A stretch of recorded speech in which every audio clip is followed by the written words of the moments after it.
Okay, turn it on. Turn it on. All the working last Christmas. Turn it.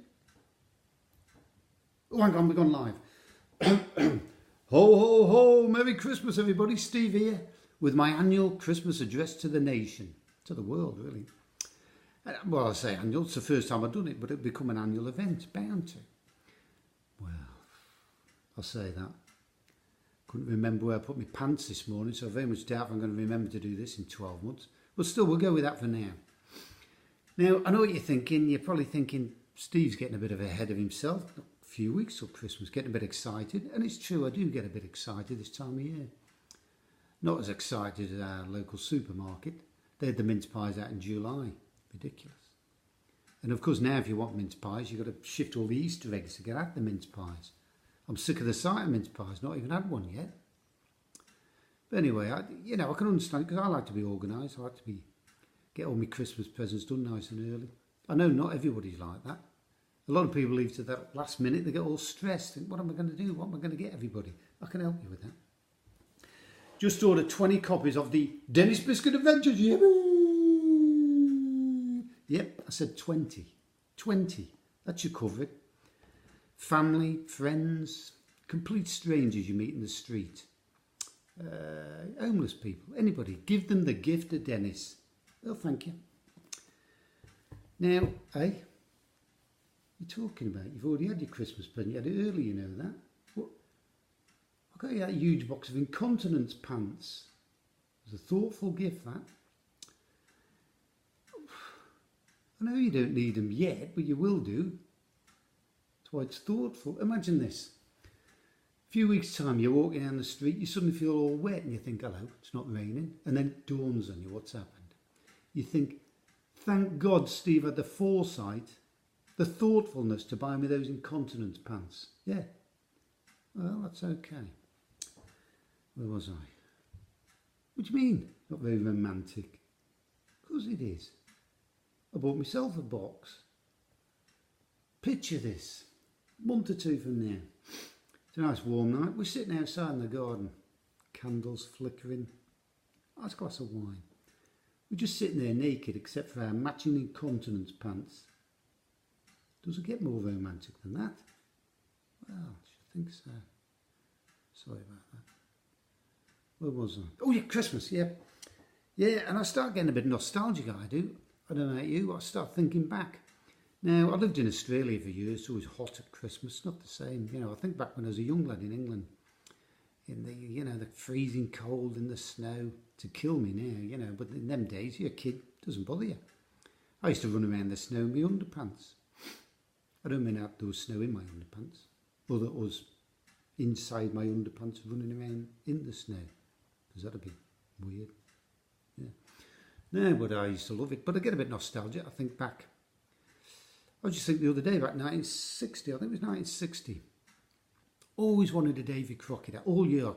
Kept on at my mum and my dad. I want a Davy Crockett hat. I want a Davy Crockett hat. I love Davy Crockett. I used to watch the Davy Crockett show on telly. If you're young, if you can't remember him, he was like a soldier, frontiersman, in cowboy times. And he used to wear this hat. It was like round furry thing with the tail hanging down, made of raccoon skin. Oh, it looked great. Everybody had one 1960. Everybody. No sophisticated modern man would leave the house without he's got his Davy Crockett hat on. Everybody had. Even my gran wore one, because I never had one because we never had any money. Mainly because my dad was out of work all the time. He was between jobs all his life. Do you mean like father like son? Nothing like him. 2 foot taller than him, and he had ginger hair. I look more like the milkman, everybody used to say that. But anyway, they did the best, my mum and dad, but I wasn't confident of getting this Davy Crockett hat because, like the previous year, I'd kept on and on, I wanted a dog. I mean, I had a cat, but I kept saying, I'd love a dog. Christmas morning, they gave me a house brick with a piece of string, yeah. I mean, I improvised. When you're young, you got your imagination. I dragged it round, called it Jack. He was loyal, but he'd shout his name, wouldn't come back. I'd throw the ball and go fetch, do that for hours. You got nothing back, So I wasn't confident, but what happened was a few days before Christmas, amazing thing happened actually. My pet cat Gerald suddenly licked his nose, stuck it in the toaster, whoosh, gone, electrocuted. We never could understand why, you know, it was an accident, attention seeking. He could have had psychological problems and just wanted to end it all, you know. You can't tell with a cat, they always look like they've got psychological problems. Anyway, I was obviously upset, so my dad said he'd take care of the funeral arrangements. But what I didn't know, he'd had a bit of a brainwave. He hollowed out Gerald, made a Davy Crockett hat. I couldn't believe it. Christmas morning, I unwrapped it. I mean, it's black with white patches, bit of mange on the tail, but it was a Davy Crockett hat. The tail on, I put it on, looked at the tail hanging down. The only trouble is he left Gerald's face on the front. That used to shock people. Not as big a shock as Gerald got, but it was scary really to see it like that. But it looked great. I wore it till I was about 28 really. I wanted to get married wearing it, you wouldn't let me. Wouldn't look stupid at all, would look great. Everybody would have been jealous of it. Anyway, we lost that. But like I say, you know, times were tough, but my mum and dad tried. There was always a big turkey on the table every Christmas day. Actually, the farmer from next door used to give us that turkey. I don't know why, he couldn't stand us, hated us. And the funny thing was, my dad used to have to climb over the back fence about 3 o'clock Christmas morning to go and get it. He used to come back muddy, you know, and big turkey. And my mum used to wait up. She used to pluck all the feathers off it and, you know, prepare it for Christmas dinner. And of course she had all these feathers, and like I say, times were tough. She didn't want to waste anything. Now my granddad, he loved watching cowboys and Indians on the telly. He loved it. And he loved the Red Indians, actually. He knew them all. Sitting Bull, Crazy Horse, you know, Pokey, the other one, you know. Loved them. So my mum, she made him a Red Indian headdress out of these feathers, you know, around his head, all down the back. It looked beautiful, beautiful. He loved it. Loved it. Christmas morning, he went, mate, he wore it all over Christmas. And then New Year's Eve, he wore it down the bingo, thought it'd bring him luck. And then the farmer from next door recognised the feathers, went mad, threw a snooker ball at him, hit him straight in the middle of the head.